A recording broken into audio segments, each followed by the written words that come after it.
Welcome to Awesome Video Game Memories, where we talk about awesome memories about video games. I'm Ryan, and the game we're talking about today is Super Mario Bros. 3! Oh boy.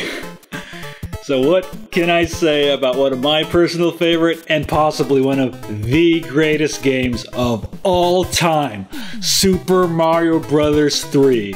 Now you thought Mario 1 was great, you thought Mario 2 was great, but Super Mario Bros. 3 takes everything that's great about those games and kicks their asses! So like most kids back in the 80s, my first exposure to Super Mario Bros. Was a certain movie called The Wizard. And I remember my friends telling me that you can get a free copy of Super Mario Bros. 3 when you watch The Wizard. Just go ask the guy who sells the popcorn. And being the stupid kid that I was, I believed them. And so I remember after watching The Wizard and really loving it, I was like, oh my god, Super Mario Bros. 3 looks so cool. And I went over to the cashier selling popcorn and I was like, hey, my friends from school told me that I can get a free copy of Super Mario Bros. 3, and the guy was like, what the hell are you talking about? Considering Mario Bros. 3 was not going to be released for a little while, and then my friends at school said, haha, you're stupid, Ryan, for believing us. You assholes ruined my childhood! So my cousin was the fortunate one to actually get the game first, and he let me play it, and I was like, can I like never leave your house? Can I like live here now? And my parents all, no. So by the end of the 3rd grade, my grades were good enough, yes, good enough, or my parents just kind of pitied me, that they actually bought me the game, and I was like, I'm the happiest kid in the world, yes! But I do remember like this girl in my class was saying, hey, do you remember how to get the warp whistle? I'm like, I kind of remember from The Wizard, I don't really remember. Like, she was like, yeah, you have to get it by ducking into that white block, and I didn't understand what the hell she was saying. I mean, I didn't remember The Wizard that much back then, and I can't believe I literally forgot, because the first couple of months I had this game, I did not know where to get any of the warp whistles. So let me get this out of the way first. I remember as a kid that I used to make these picture books. I would get paper, and then I would cut out pictures from magazines and brochures and make my own picture books of Mario and Nintendo, and I was kind of stupid. I cut the back of the box, you know, the box that is now really rare, and I'd cut pictures out of the manual to make my own Mario picture album, which I don't have anymore. And I realized that was one of the stupidest things I've ever done. Although it would have been cool if I still had that picture book. And I remember reading the manual and I was like, oh my god, Bowser has like 7 kids. The Koopa kids! Oh my god, like kid versions of Bowser!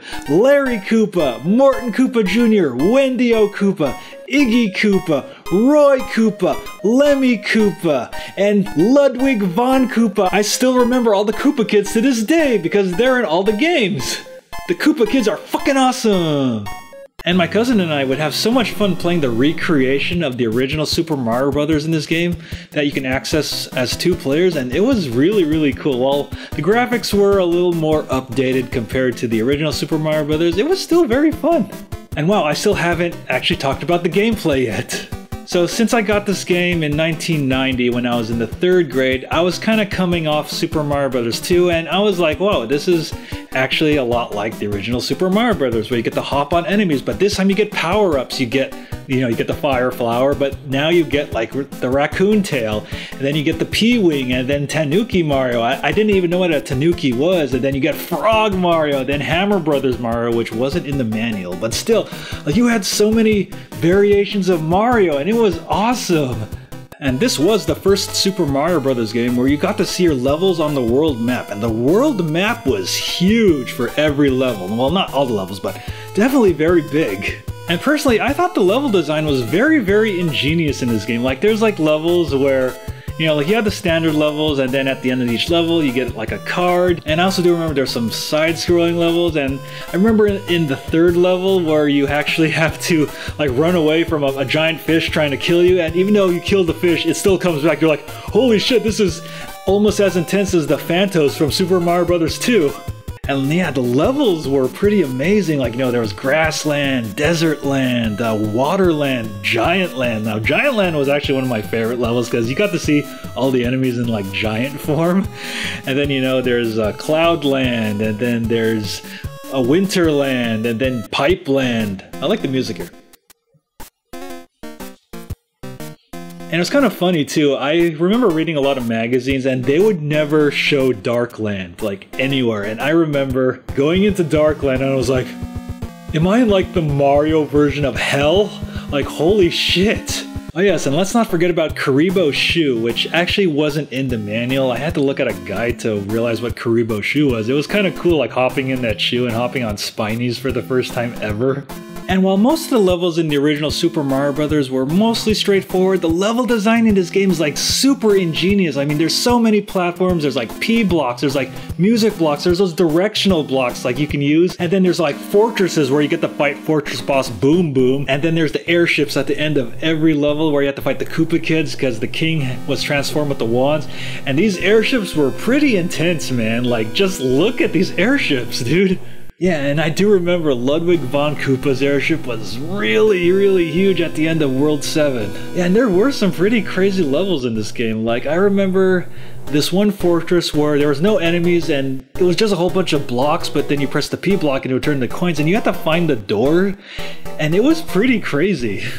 And actually what's great about this game, I think it's not actually as challenging as Super Mario Bros. 1 and 2. It's still very challenging, but the challenge does kind of spike around level 6, especially if you choose the wrong costume to go into certain levels. Like, I remember I chose the Hammer Brothers suit, but then there's this one level where you have to fly out of there, and I was like, well crap, I can't use this super awesome Hammer Brothers suit.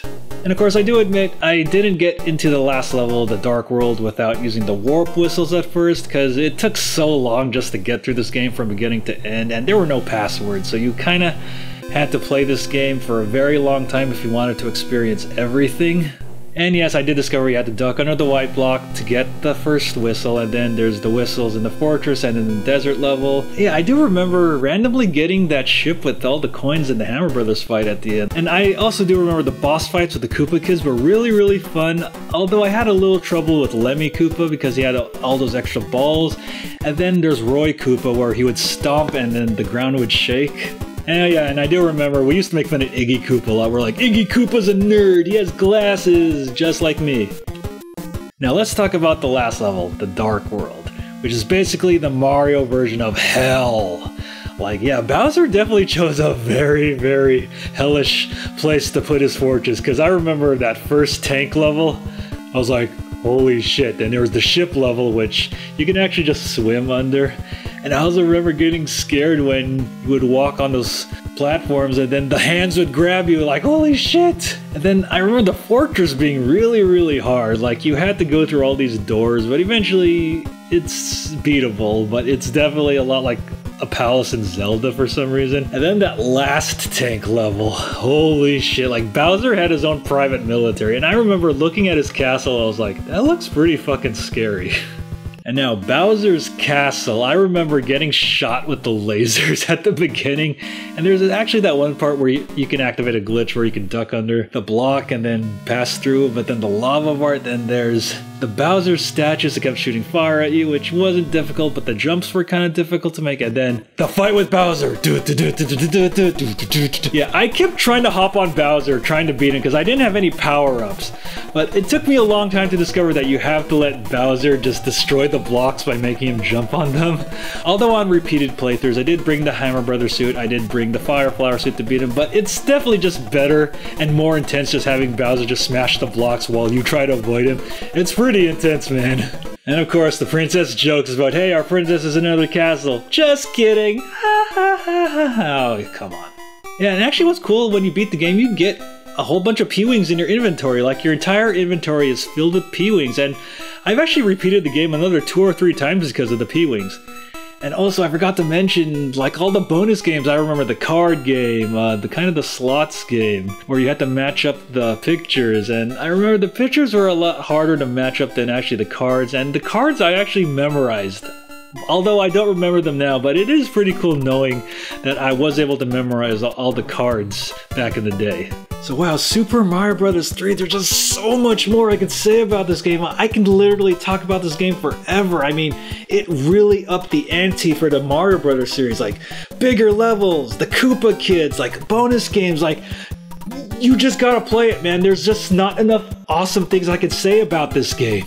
So where can you pick up Super Mario Bros. 3? I mean, where can't you pick it up? You can get it on the Virtual Console. The cartridge isn't that expensive, but it's a little up there, especially if you want to get a complete one. And you could also play kind of the remastered versions on Super Mario Bros. All-Stars and Super Mario Deluxe on the Game Boy Advance and the Game Boy. Now, before this video gets even longer, I think I'd like to wrap up this video about Super Mario Bros. 3, one of the best games on the NES like ever. And if you have any memories about this game, make sure to leave those in the comments below. Take care! Hey, you guys having fun here? Well, help support our efforts at patreon.com/BattleGeekPlus. Having fun? Well, you guys should totally go check us out at twitch.tv/BattleGeekPlus.